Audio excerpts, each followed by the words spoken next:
We are very happy to be here today with Dr. William Hahn. He is Deputy Chief Scientific Officer, Chief of the Division of Molecular and Cellular Oncology, and Director of the Center for Cancer Genome Discovery at Dana-Farber Cancer Institute. He is Associate Professor of Medicine at Harvard Medical School, and Dr. Hahn's talk is Functional Genomics to Identify Targets and Resistance. Thank you for joining us. Thank you.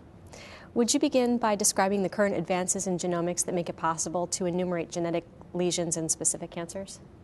Well, we're really at the middle of a revolution in understanding the genetics and the genomics of cancers.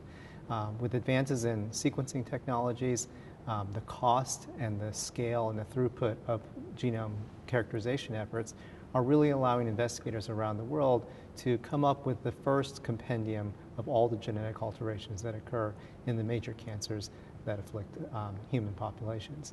And I think that that work is going to be the foundation upon which we change an anatomic description of cancer to one that's based on molecular characterization. What are the latest advances in genome scale tools, and how can they complement this effort?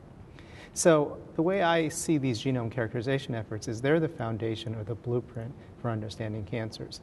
But just as a blueprint doesn't mean that you actually have a house. You have to go and take those building blocks and components and understand how each piece relates to the others. And so to complement that, a number of investigators, including my lab, have taken on the task of trying to functionally annotate the cancer genome by manipulating genes both upwards and downwards and assessing their consequences. It's a lot like taking a fuse box in your basement and turning the switches on and off to see what circuits are interrupted when you do that. And we're really trying to do that systematically now using RNA interference and gain-of-function tools to do this with all the genes in the cancer genome. And what are some of the fruits of this research in identifying targets and resistance, and when these approaches have been applied concurrently?